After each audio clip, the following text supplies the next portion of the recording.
Hello, human geographers. We are back at it again this evening. Tonight, we are going to continue our work that we began last lecture. In that last lecture, we talked about Alfred Weber and the factors that determined where a manufacturing plant would locate. We begin tonight by discussing the difference between two major concepts, basic and non-basic industries. A basic industry is an industry critical to the health of an area's economy. Think automobiles in Detroit or steel in Pittsburgh. All right? So, I want to ask you, what would be the basic industry for Las Vegas? What is critical to our local economy? Then we have non-basic industries, which are industries that sell their products primarily to consumers in the community. These are going to be your grocery stores, your barbershops, gas stations, things like that. All right? Now that we know the difference, we should also mention the multiplier effect, which is the potential of a job to create additional jobs. So let's give an example. All right. For every job that is created in a basic industry, 2 to 3 non-basic jobs will be created to help serve the growing community in some fashion. That's the ratio you need to know. 1 job in a basic industry, 2 to 3 non-basic jobs. That's the ratio. All right. So our example, a steel manufacturer expands a plant and creates 100 new jobs in a community. All right, steel is the basic industry. Those new workers in the steel plant would need or would get more money to spend on food, clothes, movies, and other items from nearby businesses. And that would likely add 200 to 300 new non-basic jobs. That's the multiplier effect. And so we have a little visual here to help us along with this. And so we've got an enclosed area, that is our local economy. And then we have the basic industry. Remember, that's like automobiles, Detroit, Pittsburgh, and steel, or Las Vegas, and tourism. All right. Most of the money that flows into Las Vegas within tourism comes from outsiders, from people outside of our local community. In much the same way that most of the cars that are made in Detroit are bought by people outside of Detroit. Most of the steel that is produced in Pittsburgh was consumed outside of Pittsburgh. All right? But a lot of people are employed by our basic industries. The non-basic industries, those are going to be your restaurants, your movie theaters, grocery stores, barbershops, different things like that that serve our community. People don't come to Las Vegas for a haircut. All right?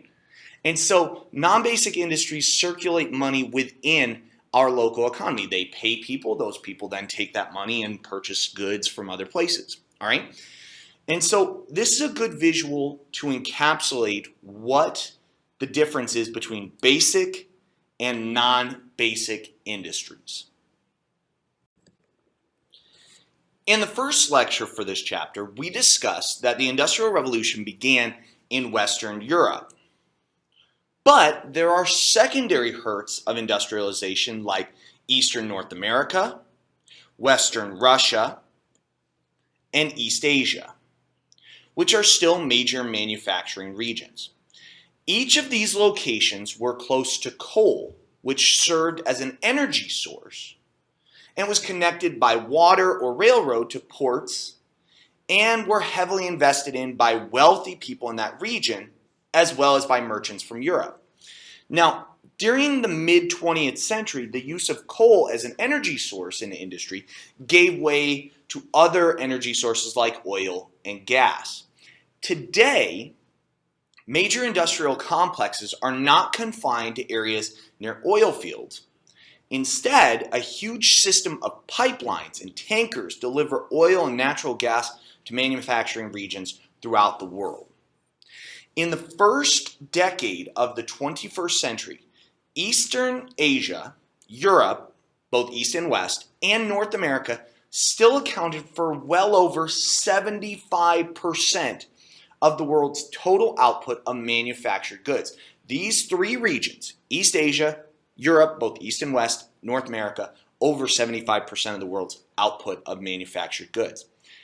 And more specifically, just 3 countries in the world account for approximately 50% of the world's manufacturing output. Those 3 countries, the United States, China, and Japan. Now, it's worth noting that next lecture we'll be discussing that due to increasing globalization, companies have moved industrial production from highly developed countries to many developing countries. So this map could look very different in a few decades.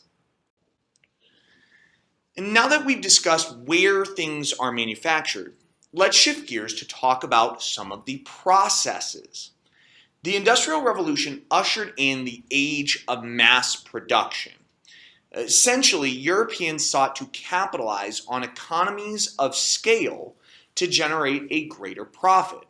Remember, by producing larger numbers of a particular good that is in high demand, the average cost per unit of that good goes down. That's what we mean by economies of scale.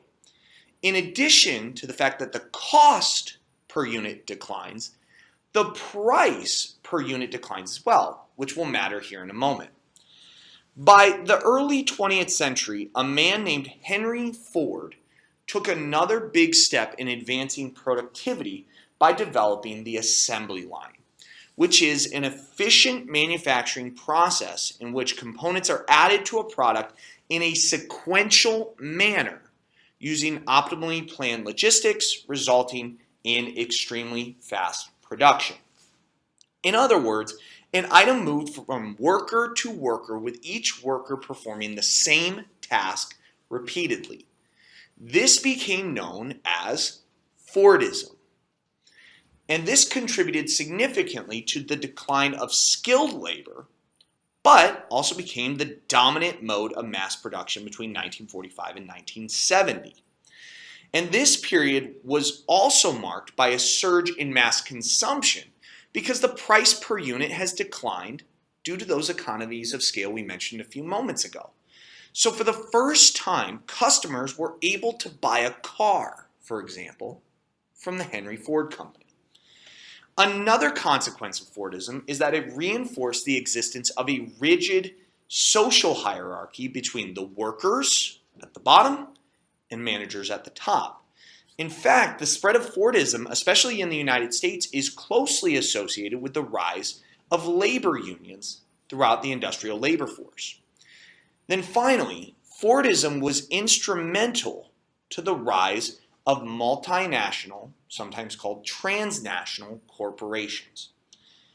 But then 2 major developments led to a crisis with Fordism. The first being the energy crisis in the 1970s, which increased manufacturing costs. And the second was improvements in computers and electronics, which began to transform industrial practices. Through automation, companies have replaced workers with machines. To highlight this, for example, the U.S. industrial output doubled between 1984 and 2015. But industrial employment declined by 1/3. And although expensive to install, the machines often save a company money over the long term. They could work 24 hours a day without breaks or vacations, and they produce consistent, high-quality work. The workers who don't lose their jobs are often trained to do more than one job so that they can rotate amongst a few different workstations during a day. These changes in the production process constitute the basis of the post-Fordism system. As the global economy became more integrated and transportation costs declined, the advantages of concentrating or clustering or agglomeration of production in large-scale complexes like the River Rouge facility in Dearborn, Michigan, a factory for the Ford Motor Company that you see pictured here, the advantages of clustering declined. As a result, in the latter third of the 20th century, many enterprises began moving to a post-Fordist, or what is often called flexible production model. This is a set of production processes in which the components of goods are made in different places around the globe and then brought together as needed to assemble the final product in response to customer demand. These systems are designed to respond to consumers who want the newest or best or greatest offering, and also it enables manufacturers to lower costs of production by moving manufacturing processes around the world.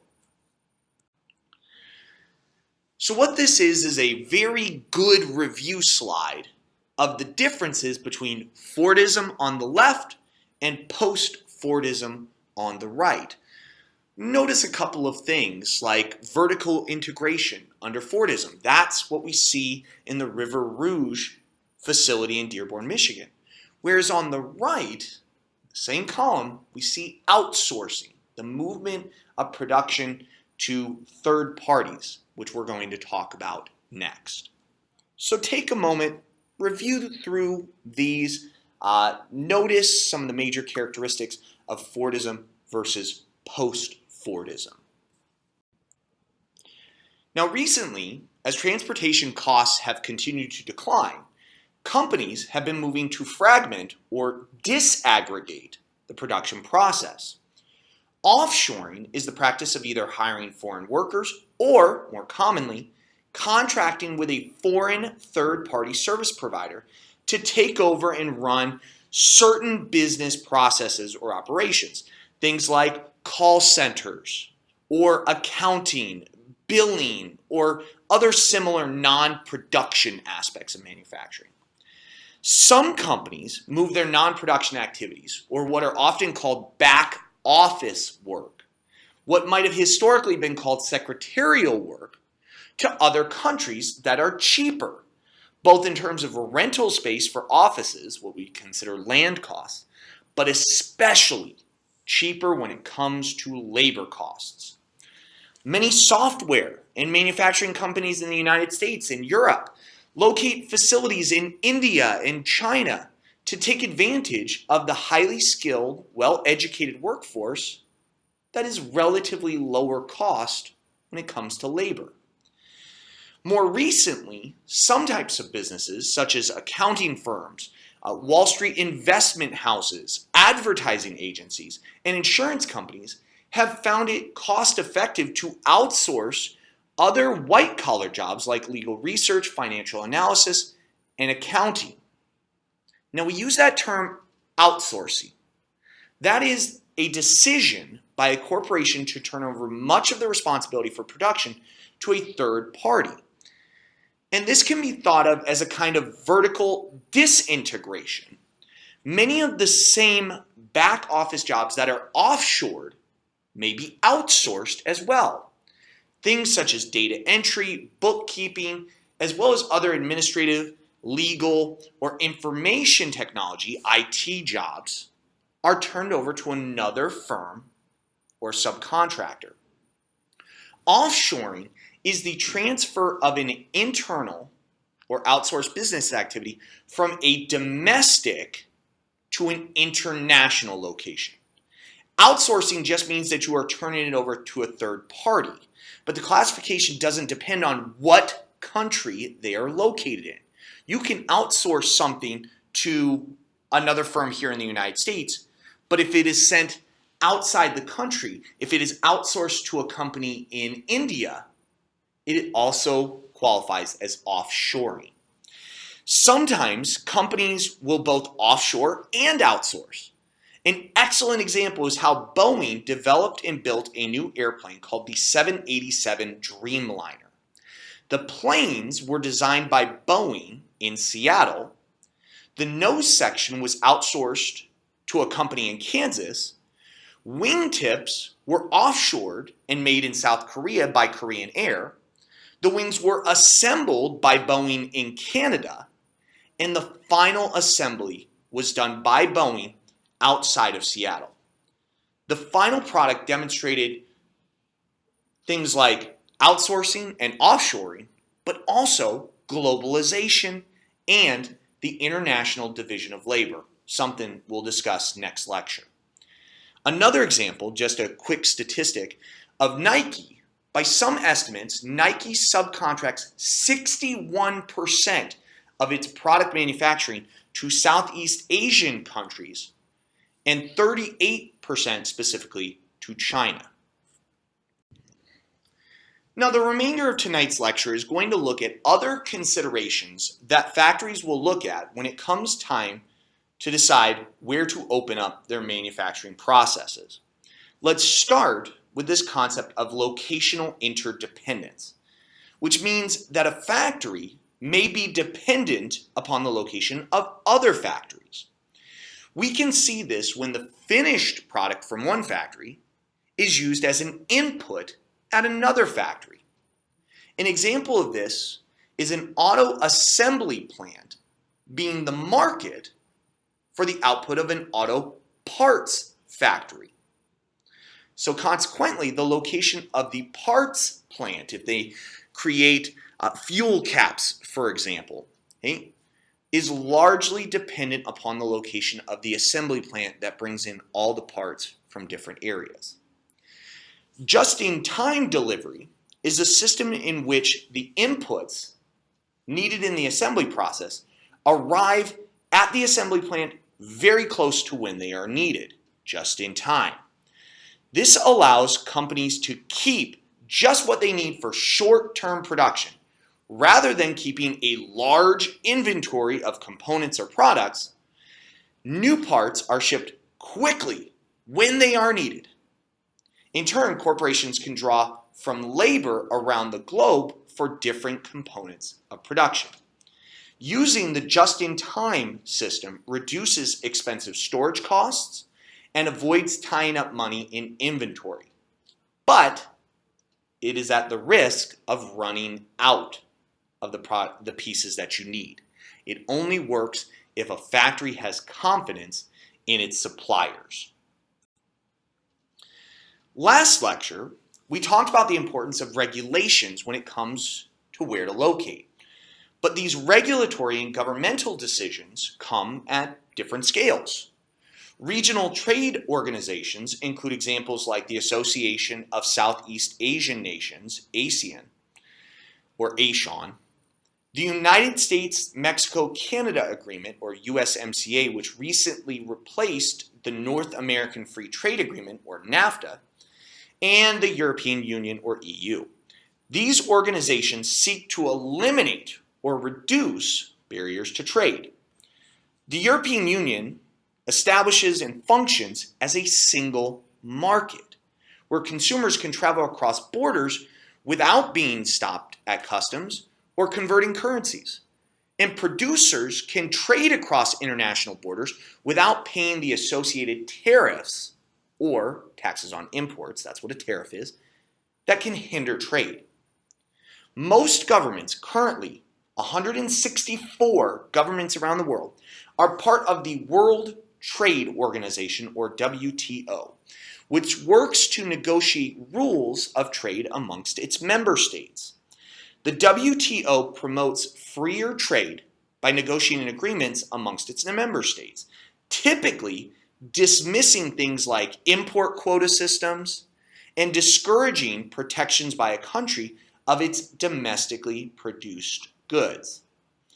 The WTO estimates that more than 360 regional trade agreements are in existence. These trade agreements involve more than two countries and thus are sometimes seen as supranational organizations by some. At the national scale, governments can provide incentives to try and attract businesses. These incentives can range from favorable tax obligations to more lax environmental or safety standards. And at the local level, municipalities provide incentives such as tax breaks, subsidies, and low-interest loans to try and attract companies. One example of governance that we should examine is the concept of right to work legislation. First, a little bit of background. Historically, non-union members were required to pay, quote, agency fees to a union that represents the rest of the workers. For example, the United Auto Workers Union speaks on behalf of all auto workers, both union members and non-union members. As such, non-union members are required to pay agency fees to cover the collective bargaining that the union does. Right to work legislation requires that non-union members must receive the benefits of a labor union, but now they would not be required to pay anything, no agency fees. So what ended up happening is that union membership dropped in states that adopted right to work legislation. With lower membership rates, labor unions in these states lost power when it came time to collectively bargain. In a study done by the Economic Policy Institute, states that have adopted right to work legislation saw wages that were $1,500 lower per year when adjusted for cost of living. So how does this affect the location of factories? Remember, factory owners will seek to minimize costs, like labor costs. And right to work legislation has shown to do just that. And we've seen this show up on the AP exam. Prior to 1986, older car assembly plants were centered in northern states, especially Michigan and Ohio. After 1986, newer plants, often owned by foreign car companies, increasingly located farther south. These states are attractive to companies because they offer lower costs because of weaker labor unions. They also offer generous site incentives and a growing population of consumers. But also notice on the chart that highway accessibility is the number one factor that CEOs look at when considering a new site. Part of the reason why foreign auto manufacturers increased in the United States between 1986 and 2006 was to reduce transportation costs, just like Alfred Weber said in his least cost theory. Some of the same principles we discussed last lecture with regard to factories and the secondary sector can also be applied to the service sector. For example, the concept of agglomeration, the clustering of activities, can be seen with doctors' offices, pharmacies, and other medical businesses clustering in and around hospitals. Market accessibility is far more relevant for the service sector, but advances in telecommunications, think space-time compression, have rendered even that factor less important for some types of service industries. Tertiary services related to transportation and communication are often closely tied to population patterns and to the location of primary and secondary industries. Quaternary are more diverse. Retail banking and various types of administrative services require a high level of interpersonal contact and therefore tend to be located near the businesses that they are serving. But call centers offer a different approach, as we'll see on the next slide. And those who work in the quinary sector tend to be concentrated around governmental seats, capitals, universities, and corporate headquarters. Now, corporate headquarters tend to be located in large metropolitan areas, whereas the seats of government and universities can be found in places that were chosen a long time ago. Think about Carson City as the seat of government for the state of Nevada, or Eugene, Oregon, where the University of Oregon is found.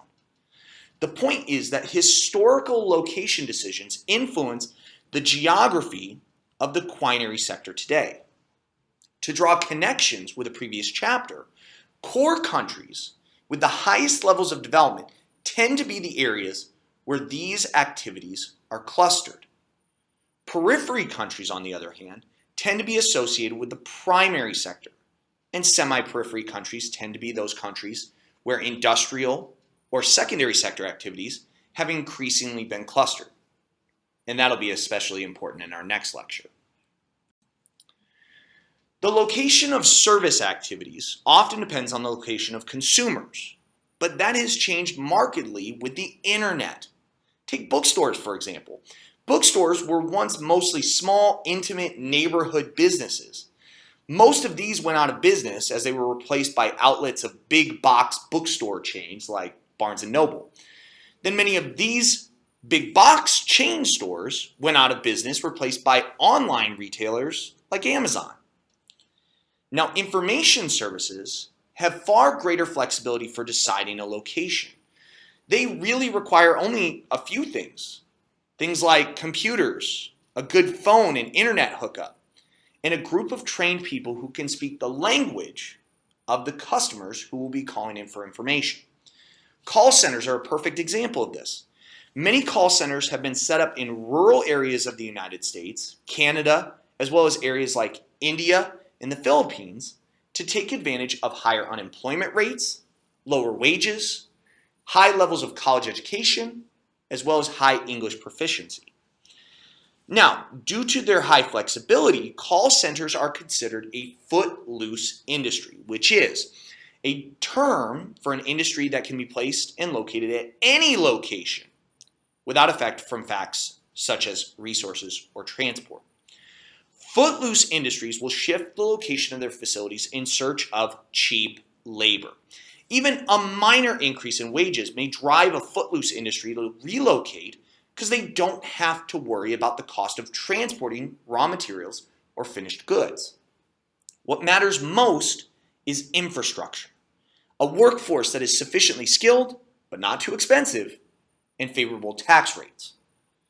Finally, we revisit the locational considerations of front and back office work.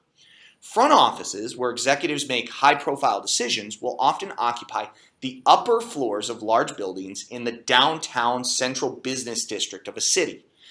Front offices are expensive, and therefore businesses do not want to occupy more space than is necessary.